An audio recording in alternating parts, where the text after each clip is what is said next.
So I heard there's been an NFL draft among all these seventh game hockey, sudden death overtime, hold on to your heart kinds of stuff. The NFL teams are holding on to their heart after we've seen 259 players drafted and a whole bunch of undrafted free agents added to the teams. And with Ted Sobel of Sports USA, we're going to do our first and probably a few shows of the NFL draft, just our initial thoughts, because we didn't want it to get away more than 3 or 4 days since the draft and all the excitement. Ted, how are you doing today?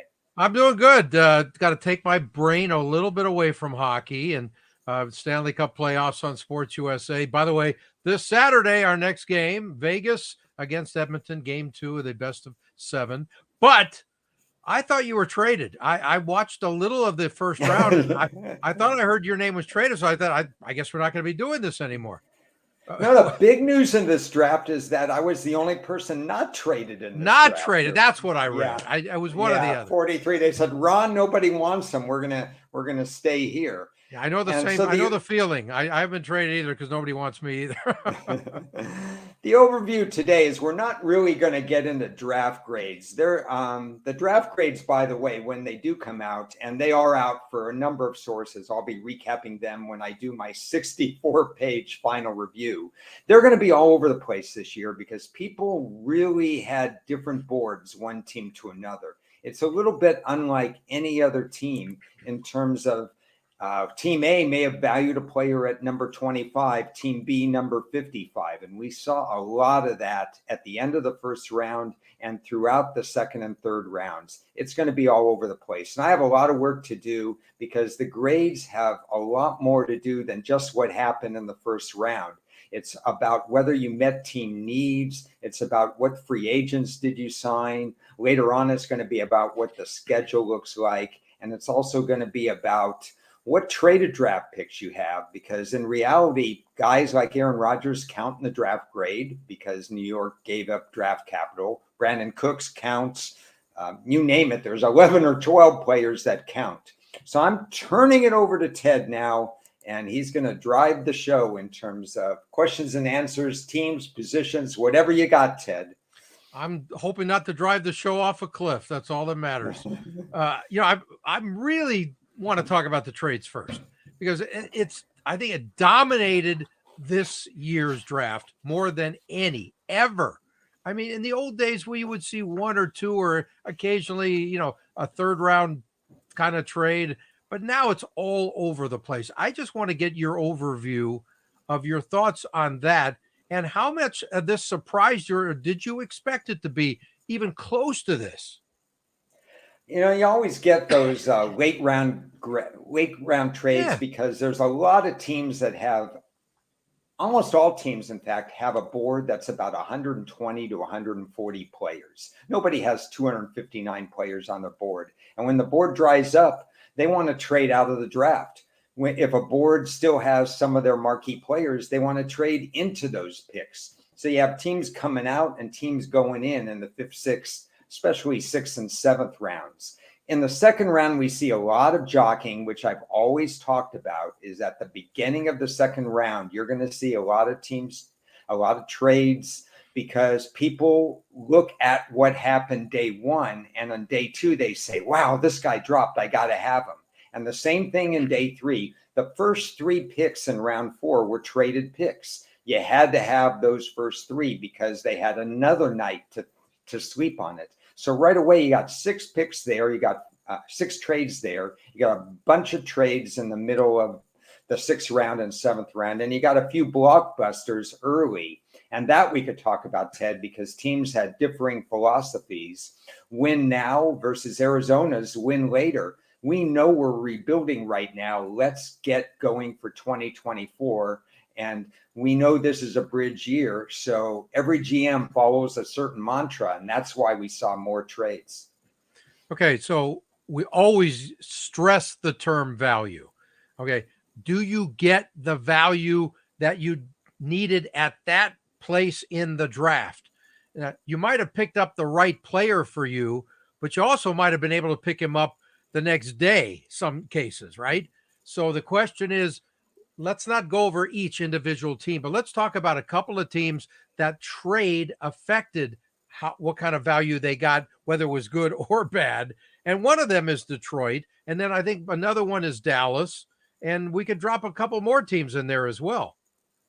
Yeah, philosophically, before we get into Detroit, trade value, that old Jimmy Johnson trade value chart, I'd like to take it and rip it into 33 pieces because Jimmy's on line 3 for you, by the way. Yeah.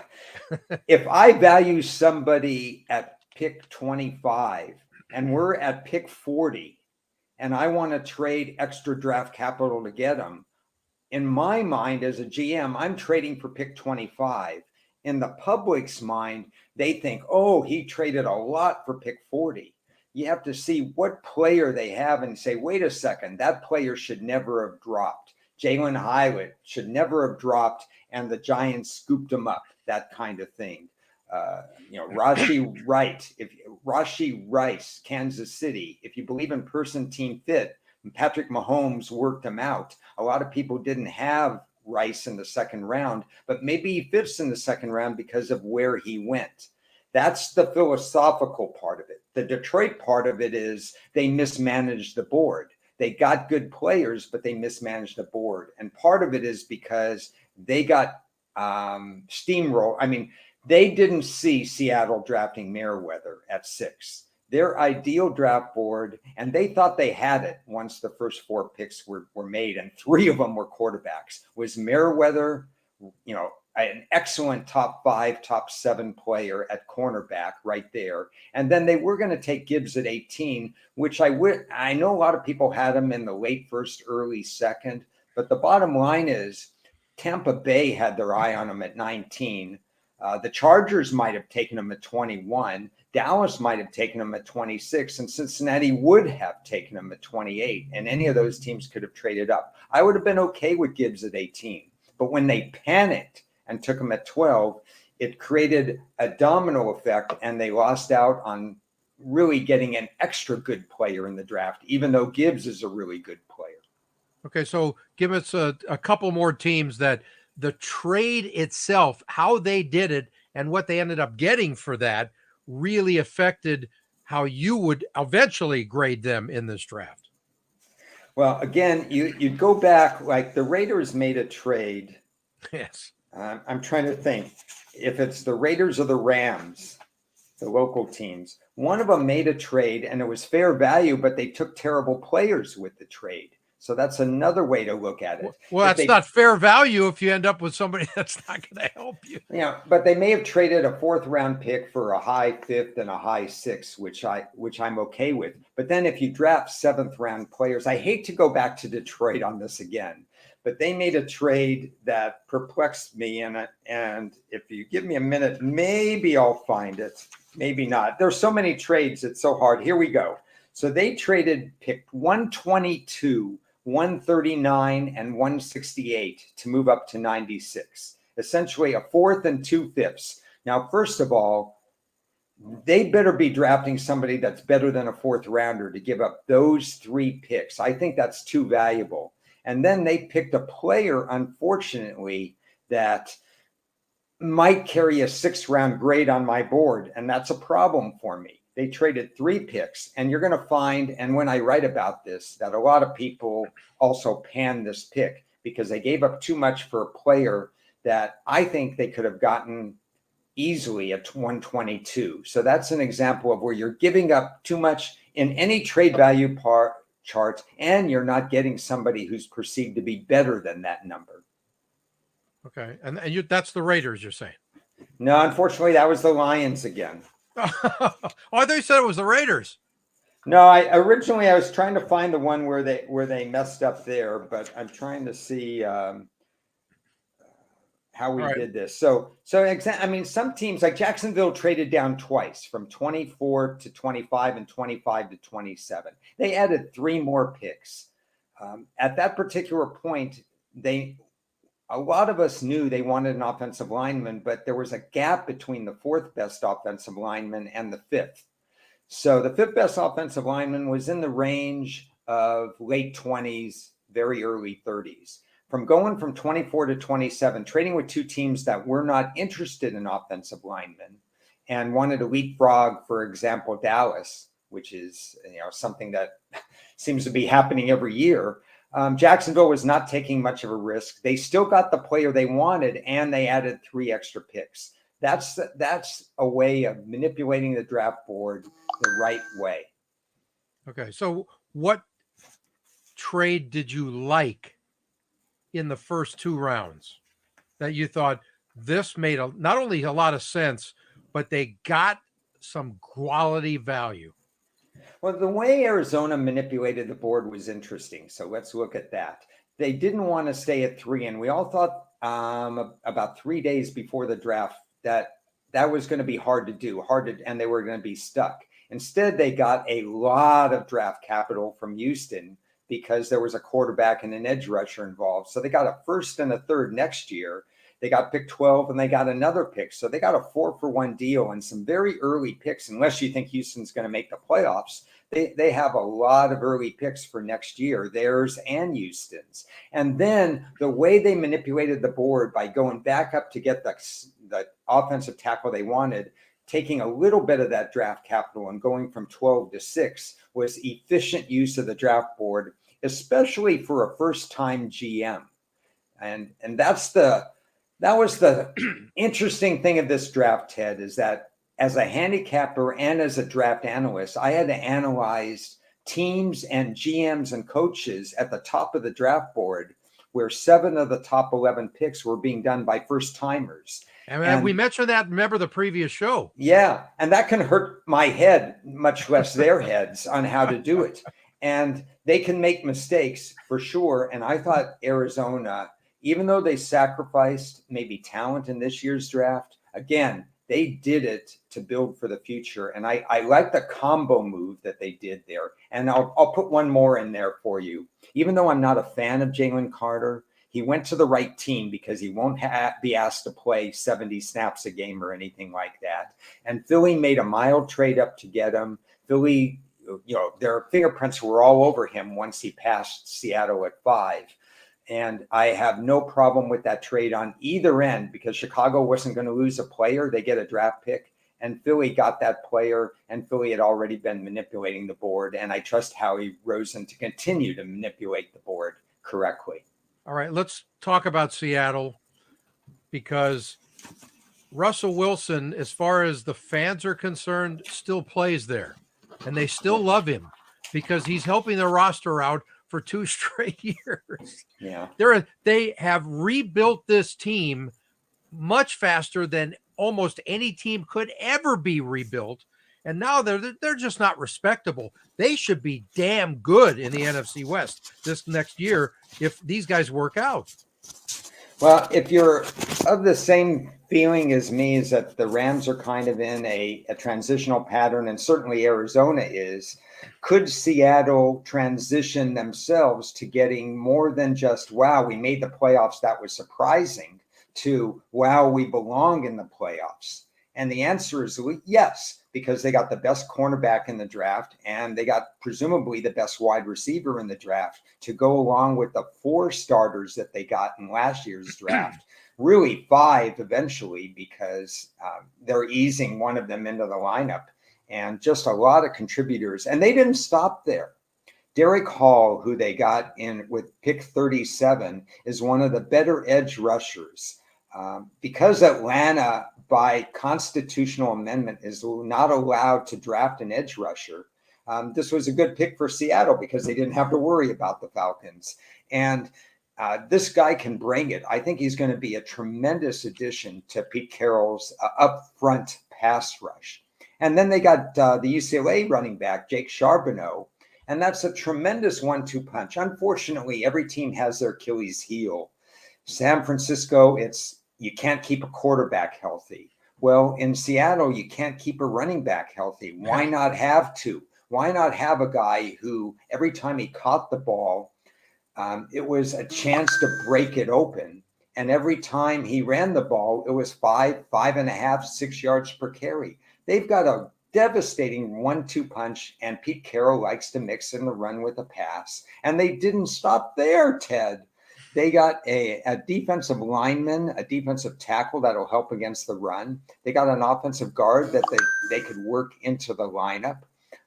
They got another defensive end from Michigan who is a rotational value. They got a pass catching running back at the end of the draft in Kenny McIntosh from Georgia, who has perhaps the best pass catching hands of this draft.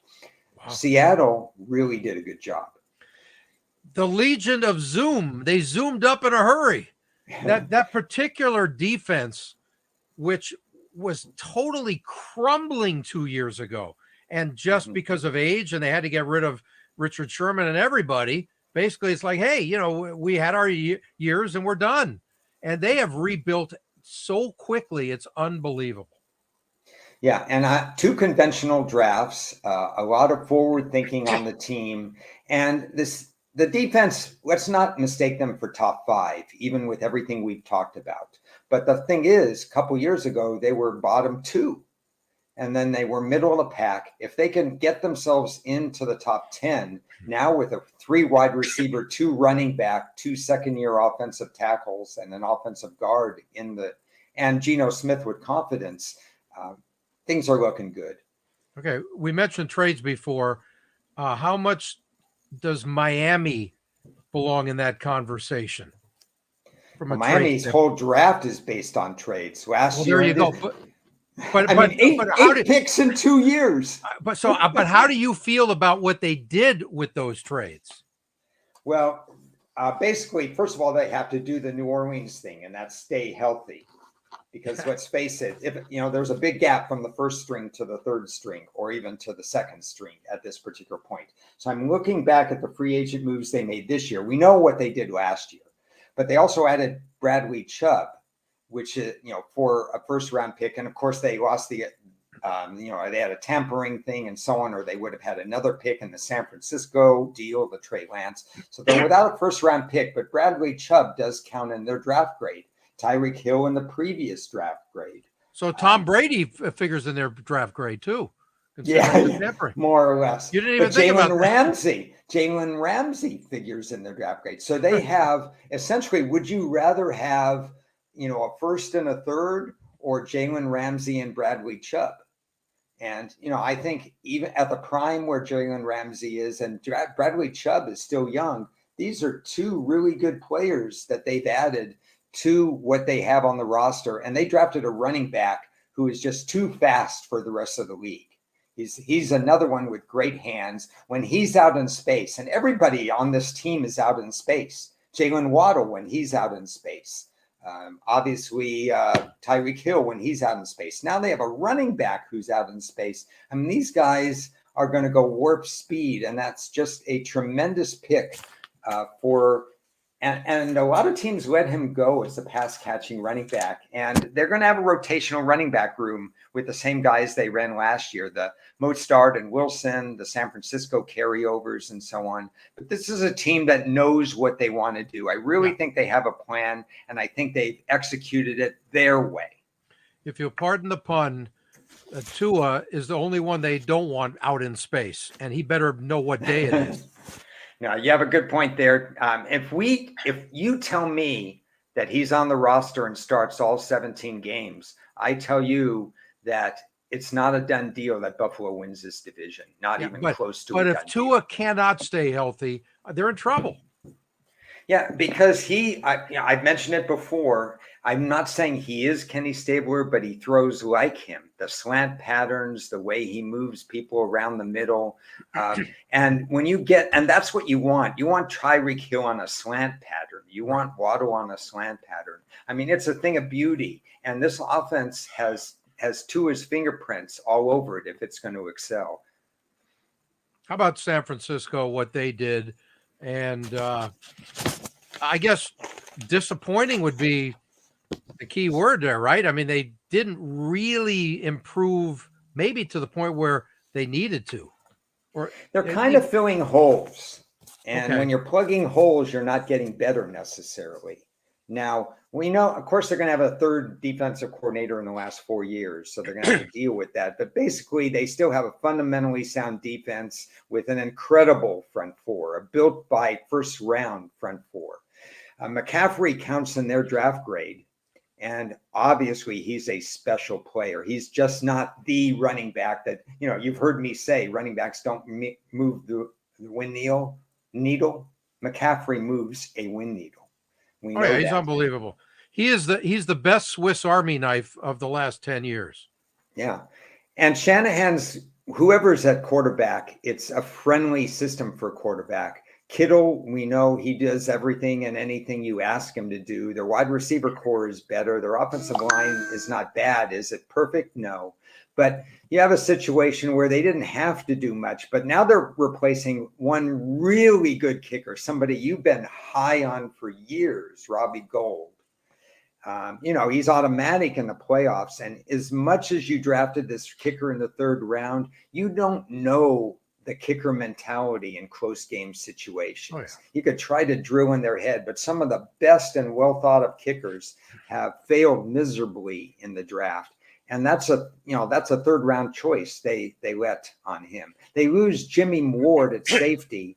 And it's not like he's completely irreplaceable, but his institutional memory, the fact that he's been there for 10 years is replaceable. And even though you did the right thing and got his replacement with the first pick and you traded up to get him, which I don't have a problem with because they still had a lot of picks, there's still a learning curve, and he's not ready to the state that Jimmy Ward is ready. So at kicker and at safety, you're going to have at least a mild drop off year one.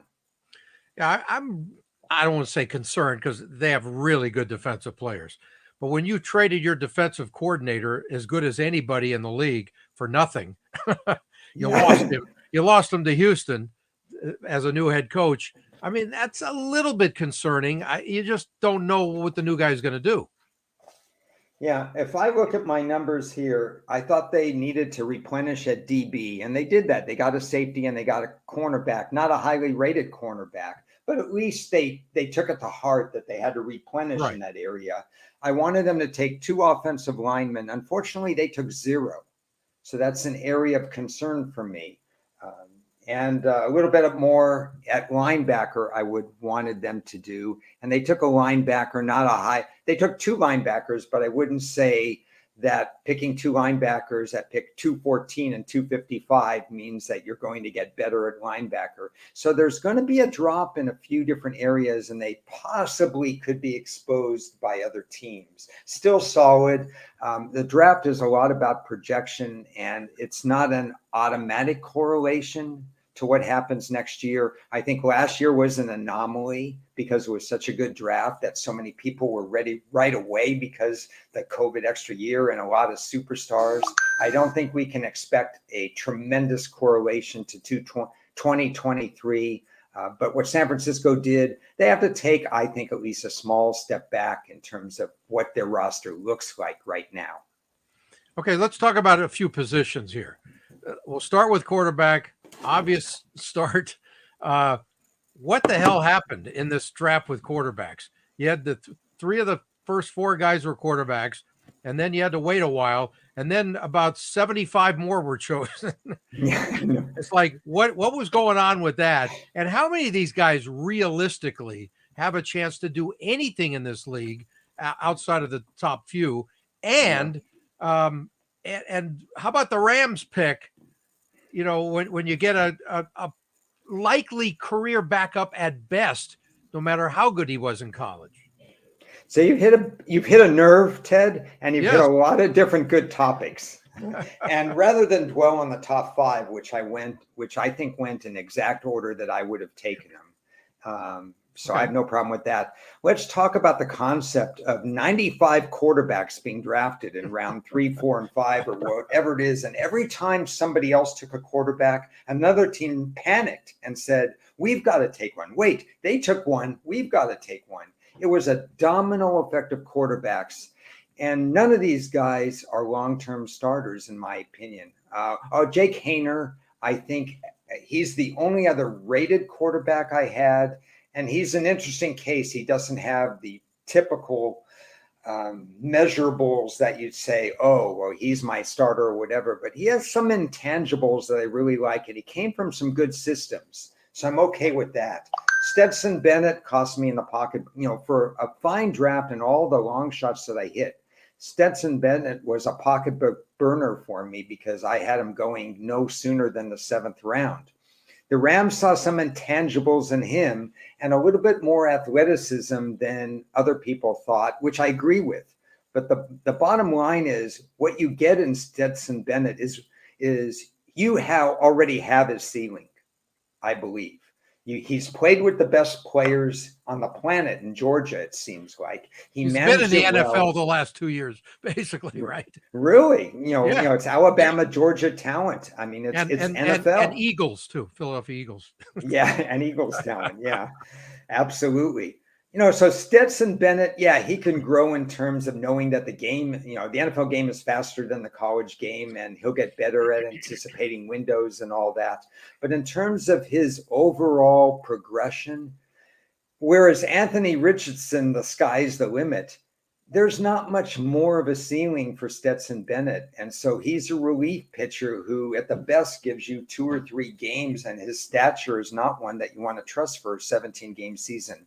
So in some respects, you wonder why these guys did all that. And in other respects, with this being the most important position in the NFL, didn't used to be, believe it or not, but it is now, you almost go, a good season can be ruined at any time if you lose your starting quarterback. San Francisco, it got ruined in the NFC Championship game. Countless number of times Green Bay season was ruined, I say 2 different seasons when Aaron Rodgers went down, they didn't win but one other game the rest of the year. Your whole season, your dream team, the team that you think peaks right now, if your starting quarterback goes down and you don't have a backup, and a lot of these guys can give you relief pitcher work. And I think that was the mentality. Okay, but 4th round, realistically, how many of those guys are going to stick and literally be a quality, at least backup? Maybe some of them stick and they carry that clipboard and that's what they want out of the backup. Yeah, but you don't need accuracy when you carry the clipboard. And you wish that maybe if it was a deeper draft, or maybe if it was a position of need that hadn't yet been picked clean, that you wish that quarterback pick would have been in the 5th and 6th round instead of the 4th round. But okay, so it's day 3 in a pretty average draft. Maybe you do that. How many of them are really starting? Again, it just goes back to the fact that the quarterback run, once 2 or 3 of them went with that, O'Connell went to Vegas and Hainer went and then Bennett went and whatever, these other guys needed to get it. It was just supply and demand. If the first guy came off at the top of the 5th, you would have seen this happen in the 5th. We just saw it in the 4th because it was, again, a real domino effect. Yeah, but again, if only a couple of them are really going to be anything in the league, why waste a pick?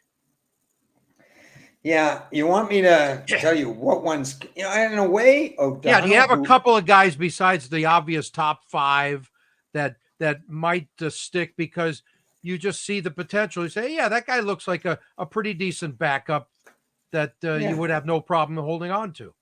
Well, we mentioned Jake Hainer. I think O'Donnell, I think he went to the Raiders. For some reason, I'm missing my quarterback chart here because I'm sitting here. Hopefully the audience can't see that I have tons of paperwork in front of me because, I've got news and notes. The draft's not finished for me. I've got a lot of work to do still to make sure that teams fit needs. Vegas took Aiden O'Connell from Purdue, and he played in a very heavy pass pro style offense. I have no problems with that pick where he was taken. He was taken after 3 or 4 of these quarterbacks came off. Stetson Bennett at 128, O'Connell at 135. So I have no problem with that. Arizona took Clayton Tune. I don't have a problem with that because Arizona is a mash unit as far as quarterback. Colt McCoy, who I love in terms of his thinking at quarterback, has a body type that's worse than mine at 135 pounds. He's just limited. He's too small. Yeah, 6 quarters is the maximum he could go without going, unfortunately, on some sort of IR. But Clayton Tune has played 6 years of passing the ball all around the field, first and second reads. It's not a bad resume that he has for sticking in the NFL as the immediate heir apparent to Colt McCoy once Arizona has that 2024 draft. So there are a few that I think are worthwhile picks. Okay, what about wide receivers then? Well, last year was one of the great wide receiver classes, and this year not so great, but once you started getting into the middle rounds, there were some pretty good quality guys to go. How do you feel about who helped themselves the most with receivers? Well, the best immediate fit will be Jordan Addison to Minnesota. Wide receivers went 20, 21, 22, 23. You and I talked about it. I've talked about it with others. No wide receiver was worthy of going in the top 15 this year. So where they went, I was fine. Other than the fact that I wish the Chargers would have gotten, say, Flowers, because break the mold and stop going for the same guy every time. So they didn't get him. So that left Addison. They got Mike Williams the third. Yeah, it's unfortunate. So what you have is the guy, help me with the name, Jackson Smith Njimba of Ohio State. So he goes to Seattle. I think it's Njigba. Njigba. Yeah, I knew I'd butcher that. That's all right.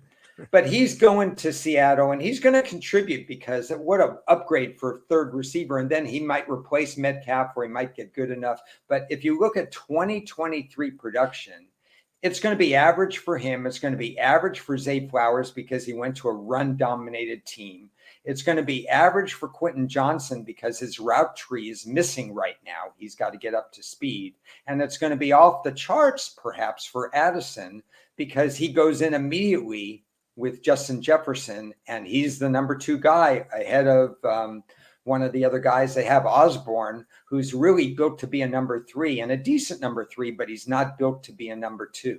But Ted, I think your question was more about the later guys who just need a little bit more development. So Jalen Hyatt, he's a guy who definitely can fit with the New York Giants and be of value to him. Rashee Rice is automatically going to move up draft boards because, hey, he's with Patrick Mahomes.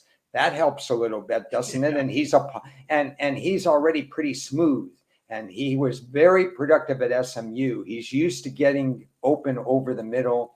If you get open and Pat Mahomes has the ball in his hands, he's going to see you. How about some of the some of the other receivers who teams that really needed receivers? I see that, like Green Bay, for example, they picked up a few guys in later rounds. Are these anybody who can actually stick with them? And now that Jordan Love is there, nobody's going to know anybody on that team. Yeah, so let me look at Green Bay. I don't have the right chart. So I guess we could also sort of include tight ends into this conversation now. Okay. There's such a deep tight end class. Yeah, and we saw that Dallas was not thinking the same way that I and others were, that Mac Mayer seemed to be a fit for them, but apparently he wasn't a fit for them. They wanted Kincaid. Buffalo knew they wanted Kincaid, jumped ahead of him, but so many good tight ends later on in the draft. So that's really going to help a lot of teams. We can talk about that. So Green Bay, I was disappointed in Jalen Reed being their first wide receiver. I thought they left 4 or 5, maybe 6 wide receivers on the board that were better than Jalen Reed. I think Jalen Reed is if you believe Watson is going to be a number 1, which they hope he is, Reed has a ceiling of wide receiver 2. So the Watson Reed, it's not bad. It's not earth-shattering to me. Could have been better. I'm not going to fault them. Wicks is an interesting case from Virginia. They drafted him in the 5th round. Again, I thought there were better available. Wicks did not have a good 2022. His catches disintegrated with the new staff. About 30, 40 catches, receptions, and his yards per reception disintegrated as well. It was really a drop-off. I know the coaching staff change impacted that because they lost a really good coaching staff. But still, The regression was too much to ignore for me. And then they drafted a Charlotte wide receiver in the 7th round, who belonged in the 7th round. I have no problem, but he's developmental. Okay. Any other teams stand out to you at all that where it say like, hey, they really helped themselves getting 1 or 2 receivers that they just desperately needed on the roster? So I'm perusing my sheets right now because I I'm saw trying not some to. that I'm made trying not to mistake. have you pull your muscle in your medulla oblongata there. Yeah, that could happen, anytime. Well, I'm not going to bring that team up. That's just a too hard team. Unfortunately, the team like the Rams, by the time they got around to one, they got one that was really below like the top 25 or top 30. So I'm very disappointed with the Rams adding roster fillers more than tremendous players. I'm trying to see one, and Cincinnati, they took one? They took Charlie Jones, who was really productive, and they took a Princeton wide receiver. Now, this is a Cincinnati team that right now has Chase as an elite number 1, Higgins as a 1A, and Boyd, who's coming off injury, unfortunately, but he's a solid number 2. And yet they got 2 other wide receivers that in a couple of years will develop their role. The succession planning that Cincinnati did cannot be understated. The question is, will they pay the guys that they need to pay in the next year or so? I mean, they have to hold out money for Burrow, obviously, Right. because he's And going to get, Chase. yeah, and Chase. And Burrow, realistically speaking, I mean, Burrow and Mahomes are just so good. I mean, Well, you pay the Burrow, guy. he should be the highest paid guy as soon as they pay him Yeah, because Mahomes has absolutely. got older contracts, so you can't control that. Yeah. Luckily, Cincinnati is foundationally sound in the way they draft and in their focus. So they're rebuilding 2 areas right now. They're rebuilding, they're succession planning at wide receiver, even though they don't have to, in anticipation of losing Higgins, which they will, and maybe even Boyd. And they're rebuilding their secondary, and they're doing it fairly quickly. They're not doing as quick a job with offensive line as I would like. They didn't even draft one this year. And it's not that Burrow can't operate because he's that good, but it's why make him operate that way, That's a like giant Andrew Luck had mistake. to. I Yeah, mean, Andrew Luck had to do that, and he ran for his life. yeah. No, he ran for retirement, is what he ran for. Yeah, I mean, well, that's in a part of way, it. that's running for his life Yeah, because he got his exactly. life back. Yeah. You know what? When you think about it, the 2 quarterbacks about to get paid major bucks are with 2 of the cheapest franchises around, Justin Herbert and Joe Burrow. And I sort of feel for them. I Yeah. really do. I mean, it's like of all the teams they play, those teams don't want to pay anything. Now look at how close Cincinnati came from back-to-back Super Bowls. That's just amazing, and it's. I think they did have one. Unfortunately, Joe Mixon ruined the karma in the room. You and I were talking about how law-abiding they've been the last couple of years and how family approach it's been. But I don't. I honestly think that Joe Mixon won't be on the roster. Certainly not in 2024, and I'm thinking even 2023. To be Interesting. honest. More on the tight ends. It was such a deep tight end class, maybe the deepest ever, right? It was it was the strongest ever at the top of the draft, Oh, okay, and that's what it was. if you don't count, I'm not counting round 1. I'm talking 3 rounds because we only 2 were draft eligible in the first round. But here's where I love what Green Bay did. We talked about their wide receivers, but they got stretch the seam tight ends. If you think of Hunter Henry types, Luke Musgrave, 11 catches in 2 games for Oregon State, but he has the bloodlines. We talked about him a little bit last week. He's good, and just in case it doesn't work out, or maybe if it does work out, and you go to the blueprint that tight ends move the win needle, like Baltimore had, like Indy had, like New England had, like Oakland Raiders had back in the day before anybody knew that you could have 2 tight ends on the field at the Todd same Christensen. time. Casper and Chester, Oh, going back even that's even further. before Christensen. Yeah, Even before that, but those guys dominated football. So they take Musgrave, and then their other guy was just as good. Getting his name, Tucker Kraft out of South Dakota State. but these are stretch the seam guys. I think Green Bay elevated his offensive weapon group right after Aaron Rodgers left the building. Yeah, and he's probably saying, "What the hell were you doing the last 2 years?" These are guys. Unbelievable, huh? These are guys that he's been begging for, and you And had as like a a guy like Marcellus Wiley, who is not Marcellus Wiley. I'm sorry, I got it mixed up with the former UCLA guy. What's his name? Has been their 40-year-old tight end that they've had for the last. oh yeah, I mean yeah, The he's blocker. He's a great guy, and he's been around forever. I think it was with Jacksonville before that, right? correct. So he's a really good guy to have from a blocking standpoint, but his catching days are long behind him, and he's probably going to be retired now, I assume, anyway. But He's so in now it, they yeah. bring in some young blood, and this is exactly what Jordan Love needs. Yeah, no, this is good, and Love sad is whatever. The bottom line is, a lot of us thought Green Bay was on a free fall with the way the organization was going. They never fixed the run defense. They're in a holding pattern in a lot of these other things. They lose Aaron Rodgers, and they may not get fair draft capital. They haven't drafted well. Well, all that's changed, and they're not as far. I'm going to tell you right now, they're equal to Minnesota right now. Yeah, I think so. I think they're actually a little bit better. I think the Packers, I don't know if they've regressed because the Minnesota's defense has regressed. Mm-hmm. And even though their old head coach was a defensive specialist, they sort of regressed a little bit even under him. But now they've gotten even worse since the new regime has taken over. I don't know So if think of what you just said, though, Ted, and I think it's telling, and I think it's important for people to hear what you just said. You said Minnesota might be a little bit behind Green Bay, and you're saying that after a 13-win season and after Aaron Rodgers has left the building. I mean, that's pretty interesting, isn't it? Oh, totally. What about other tight ends that you liked and how they were chosen in this draft? Well, the best blocking tight end goes to a team we never thought that he'd go to, and that's Pittsburgh. There were some knee issues that cropped up, and everybody got scared of drafting him early in the second round. Those are probably going to go away.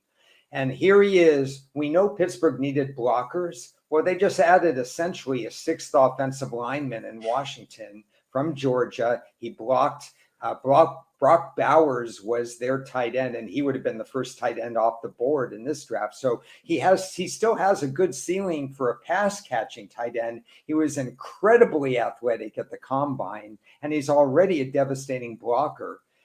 So why Pittsburgh chose him when you didn't think they'd go that way doesn't matter, because what they did is they elevated their roster because they signed him. Okay. What about a couple other guys that really should be quality starters this year? Mm-hmm. Well, Michael Mayer should start right away in replacing Waller for Las Vegas. I think that's quality right there. Right. By the way, go with that one. The guy I couldn't think of his name, Mercedes Lewis, was Mercedes Lewis. He's almost retirement age. He's just waiting to get that Social Security. Yeah, just waiting a little for Social Security. 63 or 64. So I think that'll do it as far as talking about the camera ready right now tight ends. So anything else? On the defense? Let's just talk cornerback. Okay. We'll save some of this for later. Because this was a weak quarterback class. It was a good cornerback class, but not, in my opinion, good at the top. Oh, okay. When everybody was high on Gonzalez, I said, no, he's not a top 10 pick. And so everybody thinks that, hey, New England got value at 17. They didn't get value at 17. They got appropriate value at 17 because that's where he belonged. A guy named Forbes went to Washington at 16. Forbes was my fifth rated cornerback, but I understand why he went second at cornerback, because Washington has a great front seven. They need turnovers. Forbes was the best guy at picking off passes. He had natural hands. He had something like 14 interceptions in his career in college. So it was a good fit for them. Joey Porter, who is rumored to go to Pittsburgh and did go to Pittsburgh, just not with the 17th pick, went to the 32nd pick. Again, we're talking Pittsburgh and how well they did. Joey Porter is another guy who really belonged at the end of the first round, not in the middle of the first round. And then Banks, who went to the New York Giants in a crying area of need, cornerback for them. Another good person team fit, but properly drafted. None of these guys should have gone before they did.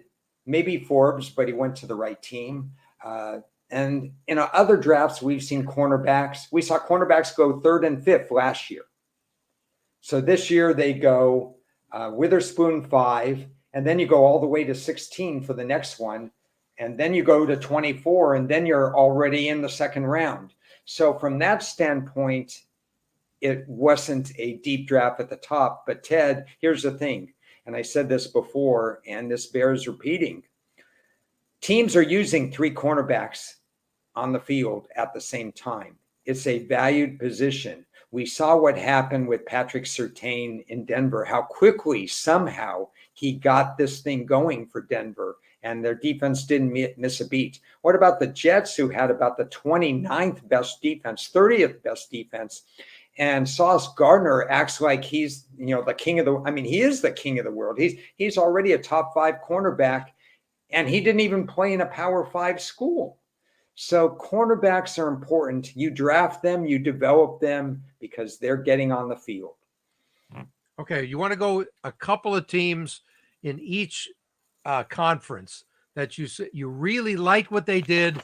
Again, we're not going to get into a strong grades here, but just a couple of teams in each conference that you really like what they did, or you didn't like what they did at this point. Okay. Let's do that. And I'm going to tease the audience because we're not going to correlate it to season wins or divisional futures. In fact, some case, not yet. That's another week or two away. Tune in for that, especially after the schedule release comes exactly. out. It's just food for thought because, again, I haven't finished my evaluation of each team. I'm not in a rush. I want to make sure I actually do a little bit more intel on the players that they drafted, that I'm saying, wait a second, why did they draft them? Let me see if they know something I didn't know something, or are they off the beaten path? There are some GMs that I just dislike. Jacksonville's GM, he has that wonderful 4-for-1, 2 deals, and then he takes marginal players. So I have a problem with Jacksonville's draft. In terms of teams that drafted well, let's just go right to Pittsburgh. This is a very formful draft for Pittsburgh. If you look at what they did, they stole the 4th best or 3rd best offensive tackle. There was a gap after Broderick Jones. They took him out of the New York Jets' noses, really. So I like what they did there. Joey Porter, cornerback was a need. They take cornerback. Pittsburgh's always been better when they have a fierce nose tackle or a defensive tackle. They draft a good nose tackle out of Wisconsin who could stuff the run. Next, then they get another, run blocker, tight end in Washington that we talked about. They have a developmental linebacker who's versatile. In the 4th round, they draft a developmental cornerback who has some length, some issues, tackling issues, but maybe Mike Tomlin's team can figure that out. They didn't draft anybody that's not unrated in this particular draft. Good. By the way, let me give you one more. If you look, where is it here? See that W up there on the top?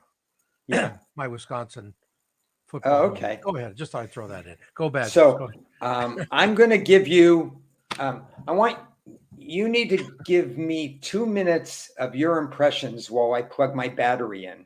So go for it. My impressions of what? What teams, based on what you kind of heard, what the chatter was, what teams do you think did well? Well, there's no doubt Seattle did phenomenally. And I love what Philadelphia has done. And I was really, and I am going to use the term concerned about the Eagles. As soon as they lost the Super Bowl, I'm thinking they've got so many free agents. They've got so many changes that are going to happen. How can they still be a very, very elite team when it comes to the next season. They did almost everything right as far as who they signed, how they signed them, and now they have an outstanding draft. I mean, Howie Roseman has just been spectacular over the last few years. And he's not only built a program that is really strong for what it was before. And let's face it, when they won the Super Bowl and they ended up, with the quarterback changes and all that stuff, they dropped a little bit, but they never fell to the depths of, I think, what most teams would. And now here they are again. They win. They're in the Super Bowl, and they are a top 2 team in this conference again. And just that's because Howie Roseman is spectacular. And so that's my strength. And obviously, Seattle did a fantastic job. They look like they were going to be a bottom feeder for a few years. And the way it was headed, it seemed like it was pretty much towards the end of the Pete Carroll era, because why would he stick there at his age? It doesn't make any sense. Well, now it makes a lot of sense. Now he's having more fun again because they've turned things around so quickly. And Geno Smith has been great, obviously, as from just a guy to being their guy.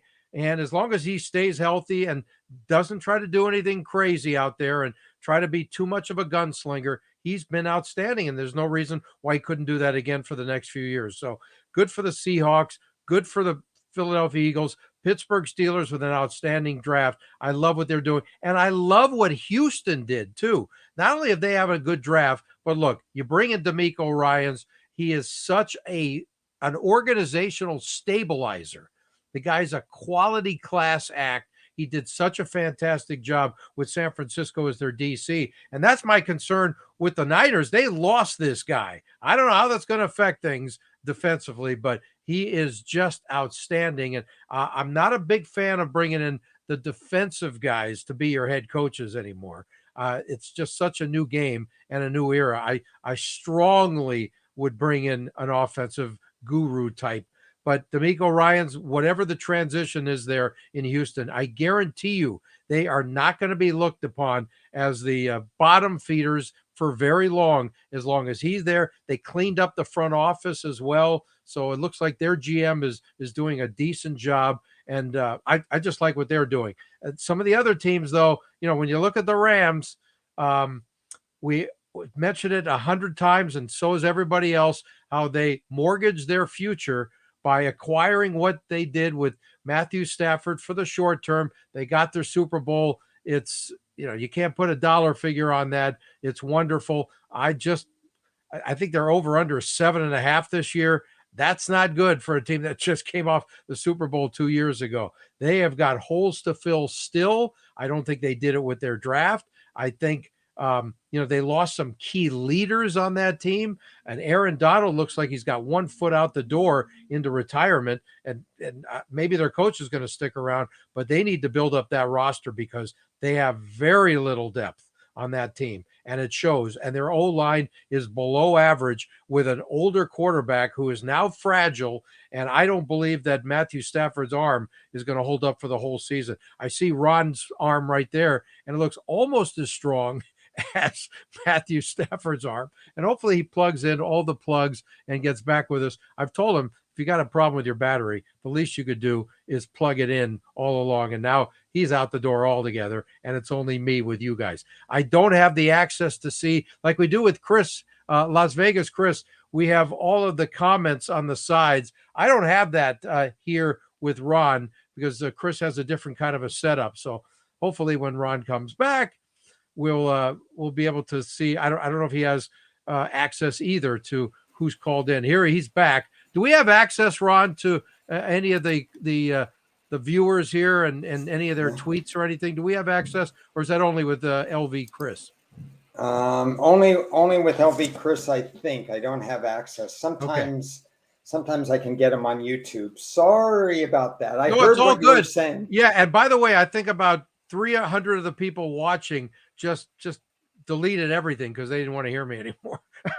No, I think you covered the teams that certainly did some interesting things. Oh, you did hear everything I said. Yeah. And you still came back. Thank you. Yeah. So I think what I'll do is just close with one team right now, and we'll cover it in more detail. If I knew how to edit this, I'd probably say, okay, we could cut and splice from where I messed up with the computer. But those of you who stuck with us, I'm a little concerned about what Minnesota did in the draft. And this is why we had that Minnesota Green Bay discussion. Yep. I do like Jordan Addison, and I think he brings immediate impact, and that's enough to help them in the short run. So again, we're not talking season wins right now. We're not talking divisional. But if we're talking the long run, here's the situation. They added a quarterback, but it's not the quarterback everybody thought they would add. They added Jaron Hall of BYU, which is really just a placeholder. So if Cousins' contract does not get renegotiated, you're going to lose Cousins after 2023. Then you're going to have Addison with a completely different quarterback. And then you only have 5 other guys in this draft. A marginal cornerback that was drafted too high in the 3rd round. Another cornerback who was drafted too high in the 4th round. I applaud them for going cornerback twice, but they took the wrong ones. A marginal defensive tackle who had some flaws on the field for LSU. Sorry to input my opinion here, but LSU doesn't play disciplined enough football for me to think that he's building to the NFL without needing at least a year or 2 of seasoning. Basically, their best pick might be their last pick, which was a running back, McBride. Now, other than Addison. So they add McBride at running back, a really, really underrated running back in the run game only, because he had very few catches. He had more fumbles than catches in his college career, which is kind of an issue. So I think maybe Minnesota's okay for 2023 because, Kirk Cousins is going to be one of the 3 best NFC quarterbacks. Addison helps and so on. But what about after 2023? This is a problem I had with Minnesota. Okay. And I want to go over one more position real quick, running backs, and where you feel a couple of them nicely fit into this draft for the teams that got them. Okay. Oh, you don't want to give me actual names, but no, just whichever ones you prefer, that are specific. Obviously, Bijan Robinson fits in Atlanta because they run the ball a lot. Right. And they're still not going to win, but they got him. Oh, yeah. No, and he's really, really good.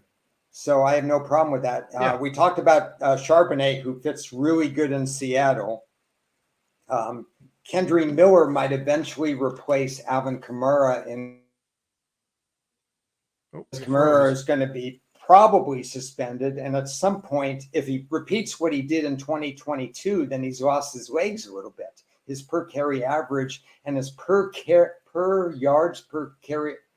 yards per reception in the receiving game was not good. And that's when you start to see somebody decline or they didn't work hard enough. One of those two. Right. He is interesting as well. Which one? Chase. You broke up. You froze for a second there. Okay. Chase Brown of Cincinnati could replace Joe Mixon. He's kind of a Joe Mixon-like. He doesn't have traits that he outruns people, even though his time speed at the combine was surprising. But on the field, he's more of I'll get you the yards that you need gotten because I'm a try-hard guy and I can catch the ball as well. And the way Mixon's progressing or not progressing, I can replace him. So again, Cincinnati is succession planning correctly. So, and if I could give you, let me see if I can find you one more on my list here. Can't really find one off the top of my head. So let's just go with those for right now. Okay. And then a quick thought on Jahmyr Gibbs to Detroit, where they got him. And we'll get, I'm sure, more into depth when Las Vegas Chris joins us, the Lions man. But what are your thoughts on that? Okay, well, let's save that for later. Okay. I already kind of did that with Gibbs, so you can see a different video I did with Jeff Dawson in the East Coast. I'll just say that Gibbs was going to be a Lion. They just didn't think it was going to be this soon. It was either going to be with pick 18 or a slight trade from 18 to 15, or he was going to be a Lion. So that's not in doubt. Okay. Where they got him, it's too bad they had to sacrifice the early draft capital to get him. But believe me, they had him in mind all along. Do you have a specific sleeper at all, though, that is a running back that is like, wow, he's really, not only is he good, but he really fits that team? Well, I think Charbonneau fits, for example, in terms. Yeah, but I don't know if he's not really a sleeper, though. I mean, some guys had him like top 5 running backs anyway, right? Because he's an all-purpose guy. Well, I don't want to catch you too off guard. Okay, I'll give you one just to close it up. Okay. Again, I need to go in more detail, but the interesting pick of Dallas's was Deuce Vaughn, the 5'5" guy from Kansas State, who carried the ball a lot of times per game. I think that with Tony Pollard off injury, that you're going to see Deuce Vaughn sooner rather than later, and he's kind of ready for that role. And he had a lot of carries at Kansas State, and Kansas State grooms him pretty well. So don't be surprised if you see Deuce Vaughn contribute faster than a lot of the other Cowboy draftees. I was going to say, than all of them, according to you. Could be. We'll get into that. We can get into that a little more.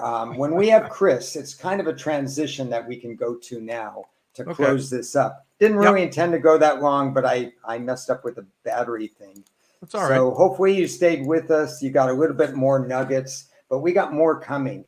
We'll have Chris's full report on the Detroit Lions. We'll match this up to what this means for the past, present, and future.